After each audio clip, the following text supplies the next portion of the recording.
Hey guys, it's me, the classy teacher, and I just wanted to hop on and do a video for the I Teach 2 tag. I've seen a couple of people do it, and I just thought it would be fun and maybe help you guys get to know me a little better. So I have my list of questions. Let's get started. Question number 1. What do you teach and where? I have taught all 4 content areas, and I've taught grades 5, 6, 7, and 8 in my teaching career. I'm getting ready to start my 12th year in the classroom, and I'm very excited to be back in a middle school setting. I will be teaching 7th grade math next year. 7th grade is my absolute favorite, and it's been 4 years since I was able to teach 7th grade, so I'm super excited to be back with that age group. And I teach in Central Arkansas. So number 2, I kind of jumped ahead, is how long have you been teaching? Like I said, I am getting ready to start my 12th year of teaching. Fresh out of college, I taught 1 year at a very small private school, and then I moved into public school and I taught at my second school for 6 years, and I loved it there. That was home. They were family. I would probably still be teaching there, but my husband's job required us to move, so I left there. And then I taught, and that's the school where I really taught everything. I was the teacher that my principal knew if she needed a teacher to cover something, just ask me, I'll do it. And so while I was there, I taught 7th and 8th grade science, I taught 7th grade history, 7th grade math, and 7th grade English. And so I enjoyed that, but I've taught math for the past several years, and it's been nice to just stick with something and make that kind of my comfort zone, which I had 7th grade science like that. The whole 6 years I was at that school, I taught 7th grade science. And so anyway, I left there, and then I taught 5th and 6th grade math at a school for 2 years. And then I left there, and for the past 2 years, I've taught 6th grade math and science, and like I said, now I'm going to 7th grade math in a co-taught classroom, which will be new to me, and I'm a little nervous, but I'm super excited about it. Question number 3. Did you always know you wanted to be a teacher? Yes. I jokingly say that I have been teaching since I was in the womb. There's never been another option for me. I was the kid who had a chalkboard and a whiteboard, and all my stuffed animals would be lined up, and I would give them assignments, and they were my students, and occasionally I would con my little brother into being one of my students. My aunt lived right up the road from me when I was a kid, and she worked nights a lot, and so her 2 kids, my cousins, who are quite a bit younger than I am, they would stay with us after school. And I remember making them do their homework. Like, you're going to do your homework and I'll help you. And then one of them wasn't even in school when they started staying with us. And I would teach him how to write his name, and I would teach him how to read. And like, I just loved it. And so yes, I've always wanted to be a teacher. Number 4, what is your typical teacher outfit of the day? So for the past 2 years, I have taught in a school where I could wear jeans every day. And let me just tell you, that's heavenly. As much as I love to get dressed up, I love wearing jeans, especially when you teach science, because I'm in the floor, we're doing experiments, like, you can't be wearing a skirt all the time. So a lot of the times it would be jeans, and then I would try to dress those up because I want to still look professional. But the school that I'm going to be at next year, I don't think that's the case. I don't think I can wear jeans every day. So I've started to try to rebuild my wardrobe of some work clothes, and I have just fallen in love with dresses. Long, comfortable, like cotton dresses. They are so comfortable, and when it's hot outside, they're cool and they're breathable. And then I've also fallen in love with Matilda Jane and their ruffle pants. And that's actually, I know you can't see, but that's what I have on right now. And they're super comfy, and you can make those cute and kind of dress those up as well. So my typical teacher outfit, comfy. I just want to be comfortable. Number 5, what do you usually bring for lunch? So I eat like a 3-year-old. I'm very, very picky. Occasionally I have leftovers. Typically if we have pizza or Mexican food, I'll take leftovers. Those are really the only two things though that I eat leftovers of. Most days I take a turkey sandwich and some pretzels. And then sometimes I even just eat peanut butter and crackers. Like, my lunches are nothing spectacular. Yeah, sorry. Okay, number 6. What is one of your favorite books about teaching? I love to read, but I read for entertainment. I read for pleasure. I read as a way of winding down after a long day. And so I confess that I don't read just a ton of, I guess, professional development books, but I'm trying to be better this summer and I'm trying to read more. And so one that I actually read last summer was Mathematical Mindset by Joe Bowler, which was good. It was really cool. There were a lot of ideas in there that I was like, I don't know how that will work realistically in my world. I guess I was just scared to try some of those things, but it was some great thought-provoking ideas about growth mindset. And then the one year that I got to teach 7th grade English, I read The Book Whisperer. Is that what it's called?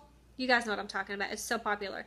And I just fell in love with that book because I feel like so many students hate to read because they're being forced to read books that they have no interest in. And I'm a reader. I've always been a reader. Like, give me books for my birthday, for Christmas, just whatever, like greatest gift ever. But when I was in high school and my AP English teacher said you have to read this book, I didn't want to read it. Like, it was the worst book ever before I ever even opened it. And so I loved that the Book Whisperer encouraged teachers to allow students to choose what they read, allow them the opportunity to fall in love with a book and not just be forced to read.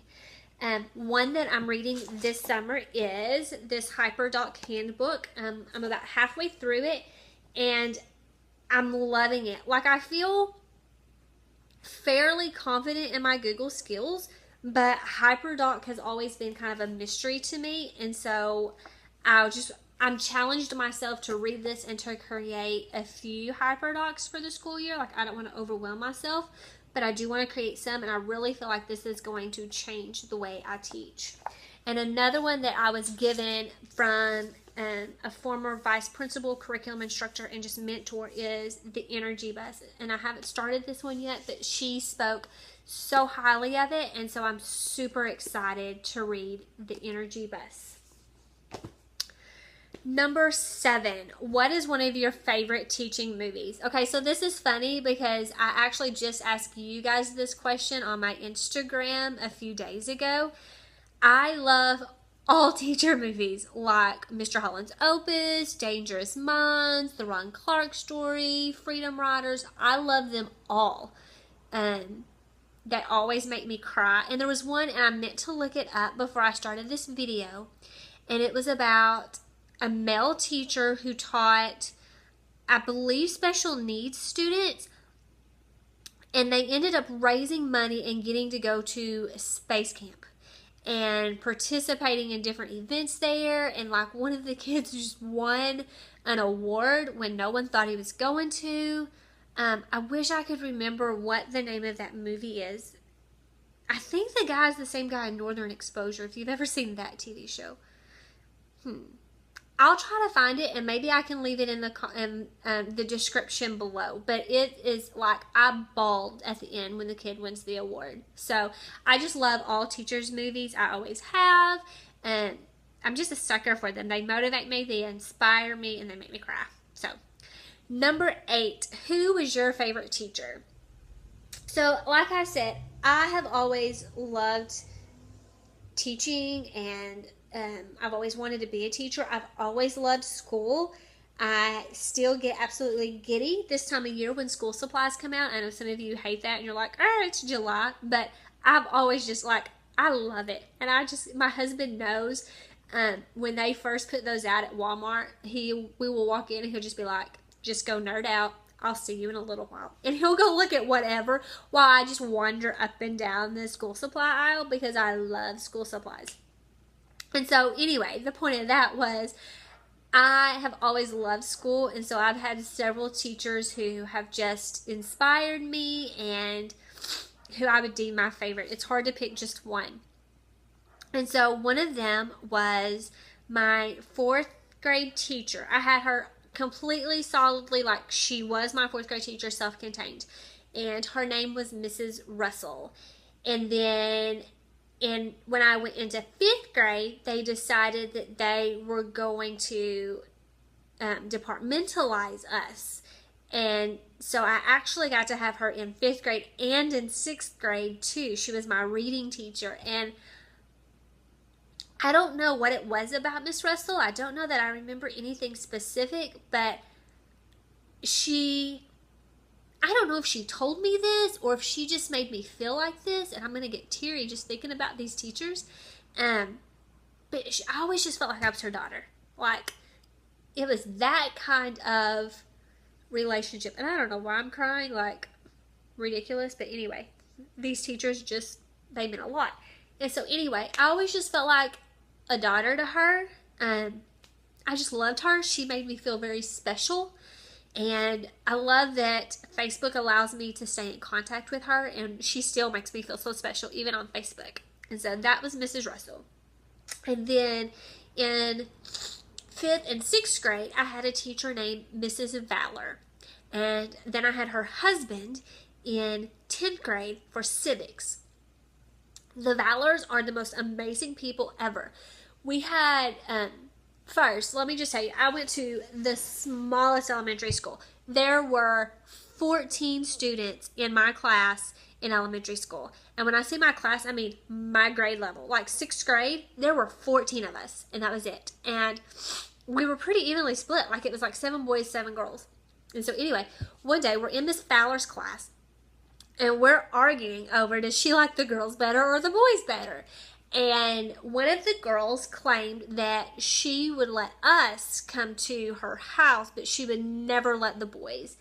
And so that argument went on, I don't know how long, but she ended up having a party one weekend, one Friday after school for the 14 of us. And we went, and she had horses, and so we got to ride horses, and we played with her babies, and we ate pizza and ate cookies, and then at like 8 o'clock, the boys all had to go home, and the girls got to spend the night. Y'all, I had a slumber party at my sixth grade teacher's house. Like, you can't do that anymore, and I love it. Like, that was just such a fond memory. And so, then when I had her husband, Mr. Valor, in 10th grade, my maiden name at that time was Ball, and so he would always go, you're that Ball girl. You're that Ball girl from Oiltrough who spent the night at my house. And I was like, yep, that's me. He told us a story one time about spelunking, and we were all like, oh, we want to go. And again, it happened to be a small class. Like at that point, I was in a bigger school, but it was still a very small class. Like I think there might have been 10 of us, if that. There just weren't a lot in that class for whatever reason. And so he tells us this story about spelunking, and we're all like, we want to go spelunking. And so our civics teacher took us on a field trip, and we went spelunking, and it was so much fun. Like they just were awesome teachers who invested in you and cared about you outside of the classroom. And so one more that I'm going to tell you about, and then I'll move on, I promise. When I was in 6th grade, we had the opportunity to join band. And so I did. And the band director, he would come to our campus in the afternoons. I can't remember how many days a week. Maybe one. It might have been every day. I don't remember. But like the last part of the day, I would go to band. But he also worked with another elementary that was in the same district. And then he did the high school, which is a combination of those two elementaries. And so I joined band when I was in the 6th grade. And I was in band from 6th grade all the way through 12th grade. And so I had Mr. Madison for several years. And his name was actually Billy Madison, like the Adam Sandler movie. And having a teacher for that long just allows you to build such a relationship with them. And we called him, and I still call him, Uncle Billy. He's not my uncle, but we learned that he has like 11 or 12 brothers and sisters and a bazillion our nieces and nephews. And so we just started calling him Uncle Billy. And I still to this day me and my best friend from high school will get together and we'll go have dinner with Uncle Billy, our band director. My husband thinks it's so weird because he doesn't have that kind of relationship with any of his teachers, but we just love Uncle Billy and we respect Uncle Billy. Like, he is an awesome human being. He is a role model and he is just amazing. And so we love Uncle Billy. So several favorite teachers. Speaking of favorites, we'll move on finally to question number 9. Who are some of your favorite teachers on YouTube and Instagram and Snapchat and Facebook and Twitter and all of the social media? So I feel like there are a ton of you who are elementary teachers. And I feel like there are a ton of you who are ELA teachers. And I love following you and you have great ideas. And I love you. I really, really do. And in fact, one of my favorite social media teachers, if you will, is School in the City, who teaches lower elementary. So as far as like what we teach, she and I have nothing in common, but I just think she is adorable. She is so cute. And she has a ton of good, cute ideas. She's always positive. She's always uplifting. And so I love School in the City. But my favorites are ones that teach what I teach. Like, I can gain curriculum ideas from them because we're teaching the same age level and we're teaching the same content. So my favorites are Middle School Math Man. I love him. He's got some great ideas. To the Square Inch. The Teal Paperclip. I love her. We just recently discovered that we live in the same area. And then Smith Curriculum and Consulting. I love her. Like, I just feel like she is the middle school math guru. Like, I feel like she knows it all. She responded just a couple of days ago to one of my Insta stories, and I totally fangirled because she responded and she validated this idea that I had, and I just was like, okay, it's a good idea because she likes it. And so those are some of my favorites. And then number 10, what is one of your best classroom management tips? So, I work with middle school, and when I tell people what grade I teach, they're like, oh, hormones, attitude, smart Alex. And I'm like, and I love it because I'm a very sarcastic person, and it's easier to be sarcastic with a 7th grader than it is with a 4th grader, because with a 4th grader, it just goes over their head, but a 7th grader will get it, and a lot of the times the 7th grader will have a comeback, and those comebacks make me laugh so hard.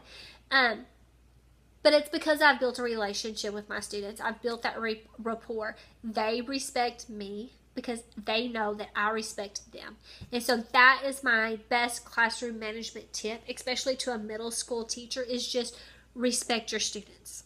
Respect them as people, as human beings. Appreciate where they come from and what they've gone through and where their future is taking them, and just let them know that you appreciate them and let them know that you love them and that you respect them. And in return, they will respect you and they will jump leaps and bounds to please you and to do whatever you want them to do because there's a respect there. And then number 11, which is the last question, which aggravates me, because why not stop at 10? Like, why 11? That's an odd number.